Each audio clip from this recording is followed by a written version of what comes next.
तो I think so उनकी presence ही define कर रही है उनकी पर्सनैलिटी को, उनकी उपस्थिति अपने आप में उनकी,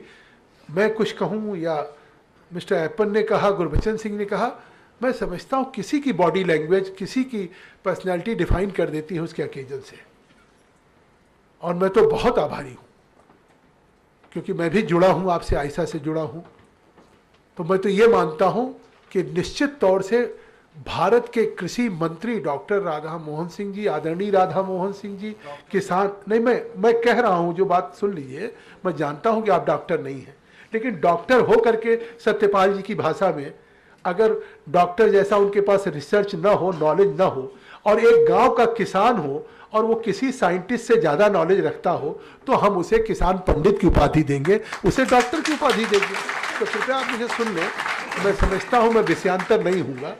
तो आदरणीय राधा मोहन सिंह जी, डॉक्टर राधा मोहन सिंह जी,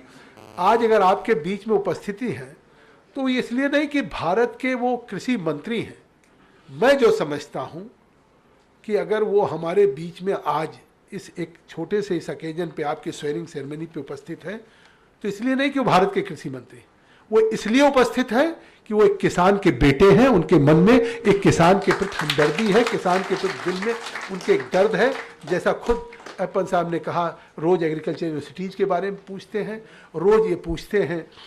आईसीआर क्या काम कर रहा है, रिसर्च वर्क क्या काम कर रहा है। तो मैं बहुत फोकस कर देता हूं क्योंकि मैं समझता हूं कि राधा मोहन सिंह जी के पास समय कम है और जो एक अध्यक्ष ही काम होता, मैं उतनी बात केवल कहूं क्योंकि मेरी बहुत बातें बहुत कह चुके हैं। मैं सुधीर कुमार जी की बात से शुरू करना चाहता हूँ, तो इसलिए मैं नहीं खड़े होकर के खाली ये कह दूं कि सुधीर कुमार जी ने जो बात कही है मैं सपोर्ट करता हूँ, भाई सत्यपाल जी ने भी सपोर्ट कर दिया, हमारे एप्पन जी ने सपोर्ट कर दिया। मैं आदरणीय अपने कृषि मंत्री जी से बड़ी विनम्रता से कहना चाहता हूँ कि मैं इसलिए सुधीर जी की बात को सपोर्ट करना चाहता हूँ, या देश के इन साइंटिस्टों के इसलिए मैं इस बात को सपोर्ट करना चाहता हूँ कि अगर आज देश की जीडीपी में अगर जिस विभाग के आप मंत्री हैं,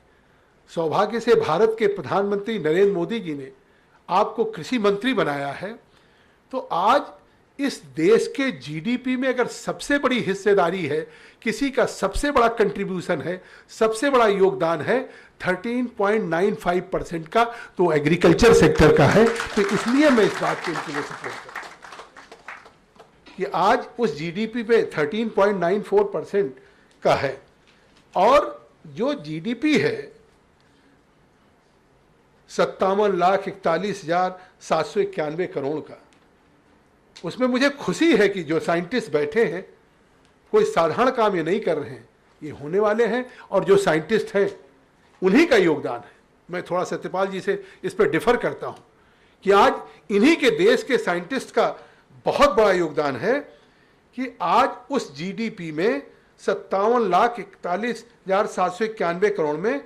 8,548 करोड़ का योगदान इन्हीं साइंटिस्टों ने देश को दिया है जो किसानों को। आखिर कैसे मिलता है? अगर ये साइंटिस्ट जो लेबोरेटरी में, प्रयोगशाला में रिसर्च कर रहे हैं, अगर वो लैब टू लैंड न ट्रांसफर हो, वो टेक्नोलॉजी अगर उस प्रयोगशाला से खेत के किसान के खेत तक न जाए, तो निश्चित तौर से आज जिस काला नमक की हमारे यहाँ प्रजातियाँ ईल्ड थी, और आज सांभा हो या उससे ज़्यादा हो, जिस तरह से ईल्ड हमने बढ़ाया है, वो किसान को जहाँ योगदान है, उस किसान के लिए सबसे महत्वपूर्ण योगदान इन साइंटिस्ट का है। मैं निश्चित तौर से देश के उन साइंटिस्टों को बधाई देना चाहता हूँ। और इसीलिए आप मानते हैं कि देश में आज भी जो एक बड़ी चिंता है यूथ के रोजगार की, वो अगर 50% एम्प्लॉयमेंट आज भी एग्रीकल्चर सेक्टर जनरेट कर रहा है, ये डिफर हो सकता है कि मैं कहूँ 58% पॉपुलेशन डिपेंडेंट है एग्रीकल्चर पे, सतपाल भाई कहे 67% है, कोई 7% है, ये तो डिफर कर सकता हूँ, लेकिन 58, 60, 65, 70 मतलब इतनी बड़ी पॉपुलेशन अगर इस कृषि पे डिपेंडेंट है, तो इसलिए मैं विनम्रता से कहना चाहता हूँ कि छोटा छोटा सेक्टर, छोटे छोटे सेक्टर के लिए अगर आप रेवेन्यू के लिए, इकोनॉमिक सर्विसेज के लिए, फंड कलेक्शन के लिए, कस्टम के या ऑक्ट्राई के लिए, इनकम टैक्स के, उनके कलेक्शंस के लिए अगर आप ऑल इंडिया सर्विसेज का गठन कर सकते हैं तो 58% देश की जनता जिस पर डिपेंडेंट हो क्यों नहीं गठन कर सकते?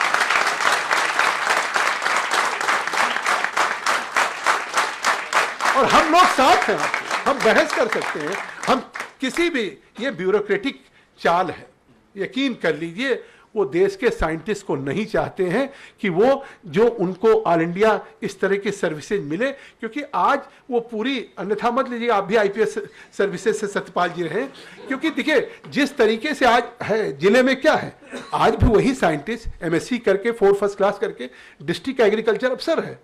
कल मैं अपने जिले में था सिद्धार्थनगर, मैं इस कार्यक्रम के लिए 2 बजे की फ्लाइट से आया, कल कृषि गोष्ठी थी, उस गोष्ठी में मैं था, मैं देख रहा था कि लगता था जैसे कलेक्टर कोई अल्लाह मियां हो और डिस्ट्रिक्ट एग्रीकल्चर अफसर कोई बहुत छोटा सा सुबार्डिनेट हो।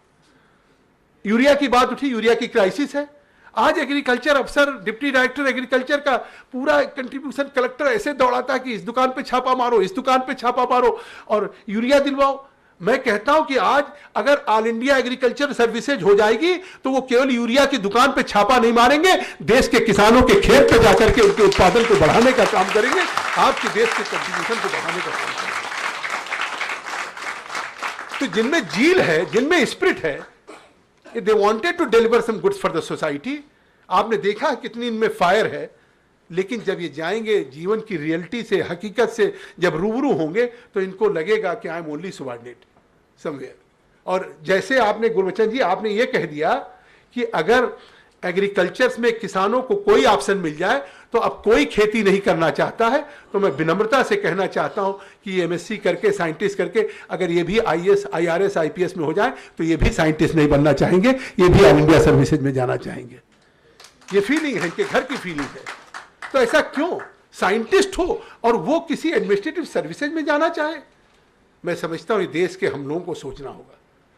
कि जो देश का जो चिंता आपने व्यक्त की कि 600 मिलियन टन मान लिया देश का है, कल जमीन सिकुड़ती जा रही, पॉपुलेशन बढ़ती जा रही है। मैं कहना चाहता हूं आखिर किन्हीं परिस्थितियों में देश का बजट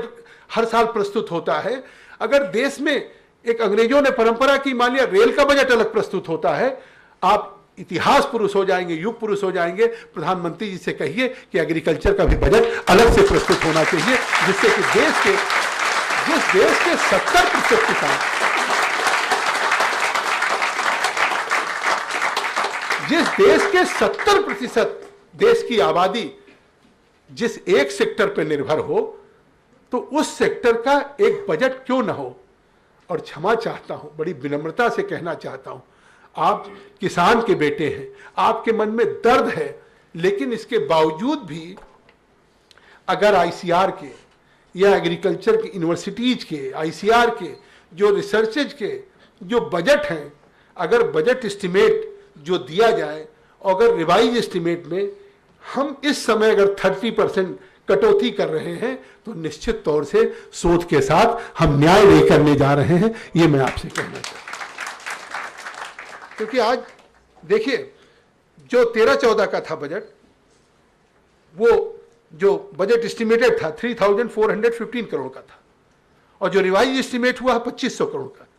तो मैं आपसे हाथ जोड़ के विनम्रता से कहना चाहूंगा, ठीक है बजट का हर सेक्टर में कटौती हो सकती है, बहुत से नॉन प्लान के हैं बजट, बहुत से ऐसे अनप्रोडक्टिव हैं या बहुत से ऐसे क्षेत्र, उनको करिए, लेकिन कम से कम एग्रीकल्चर के रिसर्च का जो 30% कट हुआ है वो नहीं होना चाहिए, उसमें बढ़ोतरी होना चाहिए। तब आप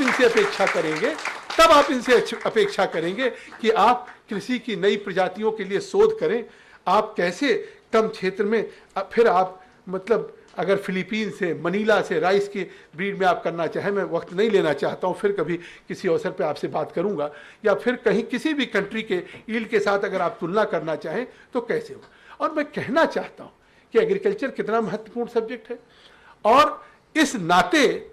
आखिर कौन से कारण है, ये बात मैं समझता हूं मई 2011 की है,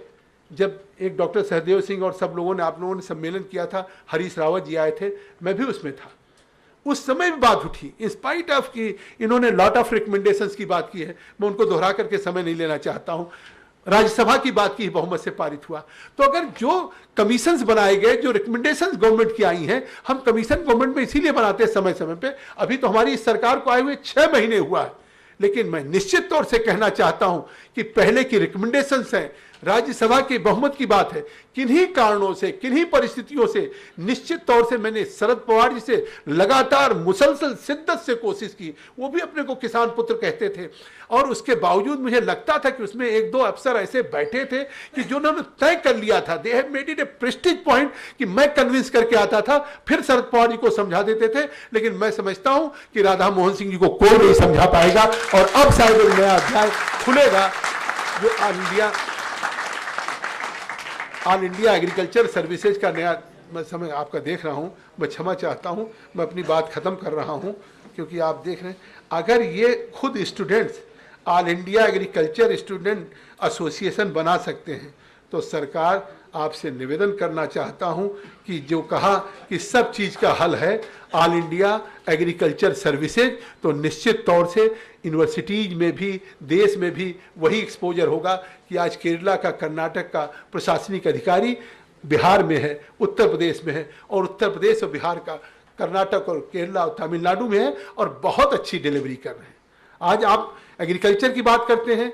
अभी अगर मैं मिनिमम सपोर्ट प्राइस की बात करूं, मिनिमम सपोर्ट प्राइस प्रॉफिटेबल हो, उसके बावजूद भी आपने देखा कि हमारे यहाँ धान की खरीद नहीं हुई है। तो इस तरीके से बहुत सी चीज़ें हैं, लेकिन मैं आपके समय की व्यस्तता समझता हूँ, इसलिए मैं अपनी बहुत सी बातें, बहुत सी भावनाएं थी, फिर किसी अवसर पे कहूँगा, कभी समय देंगे। लेकिन मैं निश्चित तौर से चाहता हूँ कि आप एक ऐसे कृषि मंत्री हैं जिसको किसानों की, उस खेत की, खलिहान की जानकारी है, किसान के बेटे हैं, इसलिए उस देश के 70% लोग जो इस पर निर्भर हैं, 100% हमारी ईल्ड को खाते हैं या हमारे उत्पादन से हम देश को आत्मनिर्भर बनाते हैं, बाहर भी भेजते हैं, और वो जो भविष्य है उस देश के बैठे हुए लोगों को यह मांग, इसमें न कोई खर्चा है न कुछ है। आज कहिए या आने वाले दिनों में जब भी उपयुक्त समझते हो, आने वाले बजट में या प्रधानमंत्री जी से बात करके अगर सभी के ऑल इंडिया कार्डर हो सकते हैं, तो एग्रीकल्चर का भी ऑल इंडिया कार्डर होना चाहिए। बहुत बहुत I request Honorable Minister of Agriculture, Srimad Radha Mohan sir, to please it. आयसा के सम्माननीय अध्यक्ष श्री सुधीर कुमार जी, पूर्व अध्यक्ष श्री मंजीत जी, सभी सम्माननीय पदाधिकारीगण, इस अवसर पर उपस्थित आप सबों के संरक्षक श्री आरपी सिंह जी, लोकसभा में मेरे सहयोगी सम्माननीय जगदम्बिका पाल जी, सत्यपाल सिंह जी, इस अवसर पर उपस्थित अयप्पन साहब, गुरुबच्चन सिंह जी, अन्य सभी सम्माननीय वैज्ञानिकगण, छात्र भाइयों और बहनों, सबसे पहले तो जितने हमारे पुरस्कार प्राप्त करता है, हम उनको बधाई देना चाहते हैं, क्योंकि आप सब ही अन्य छात्रों के लिए प्रेरणा स्रोत बनने वाले हैं, और इसलिए आपको बहुत बहुत मैं बधाई देता हूं। कृषि मंत्री बनने के बाद से 3-4 बातें ऐसी है जो हर सभा सम्मेलनों में, संसद में भी सुनने को मिलता है। एक तो कर्जा माफी का, किसान की हालत सुधारना है तो कर्जा माफ कर दीजिए, आत्महत्याएं हो रही है, कर्जा माफ कर दीजिए। दूसरा, समर्थन मूल्य बढ़ाइए। और तीसरी बात जिस पर ज्यादा तालियां बज रही है, लेकिन ये बात तब आती है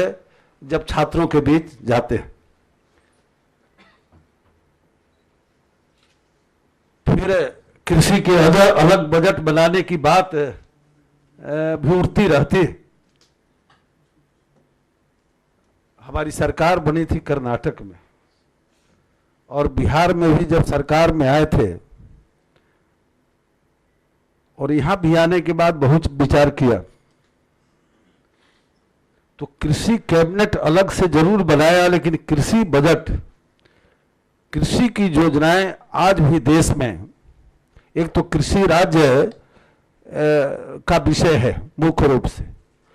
लेकिन कृषि विकास की कई योजनाएं कई महकमाओं के द्वारा संचालित होता है। ये जो ग्रामीण विकास विभाग है उसके अंदर जल प्रबंधन की कई योजनाएं हैं, मनरेगा है, सिंचाई मंत्रालय है और फिर कृषि मंत्रालय। प्रधानमंत्री सिंचाई योजना की जब शुरुआत की गई तो सामान्यतया सिंचाई का मामला है तो सिंचाई मंत्रालय को दिया गया। कल प्रधानमंत्री जी के साथ बैठे थे, अब उसमें जितने घटक हैं सबका विचार करने के बाद अब वो हमारे मंत्रालय के पास आ गया। तो कृषि कैबिनेट बन सकता है। हम तीनों मंत्री को इसमें बीच बीच में बैठने का है, सिंचाई मंत्री, ग्रामीण विकास मंत्री, कृषि मंत्री। राज्यों के अंदर भी जहां हमारी सरकार बनी तो 2 राज्यों में कृषि कैबिनेट बनाया था और बिहार में भी बनाया था, और यहां भी प्रधानमंत्री ग्राम सिंचाई योजना भले हमारे मंत्रालय में आ गया, लेकिन हम तीनों मंत्रालय मिलकर उसको पूरे देश में लागू करने वाले। कर्जा माफी, आपने किसी ने इस विषय को उठाया नहीं, लेकिन मैं सिर्फ बताना चाहता हूं कि कर्जा माफी देश में हुआ, फिर भी महाराष्ट्र में आत्महत्याओं का दौर नहीं रुका। अगर ये असली इलाज होता तो रुक गया होता। अगर 2013 में 550 किसानों ने आत्महत्या की तो 411 अकेले महाराष्ट्र में हुआ। नहीं, मेरा विषय यह है कि कर्जा माफी की जो बात करते हैं, और अभी देश के कई रिजर्व बैंक के चेयरमैन का भी आपने पढ़ा होगा, मतलब ये बहुत साफ आया है कि किसानों की दशा सुधारने के लिए कर्जा माफी नहीं, समर्थन मूल्य नहीं, बल्कि उत्पादकता बढ़ाना और लागत कम हो, इसका विचार करता। उत्पादकता बढ़े और लागत कम।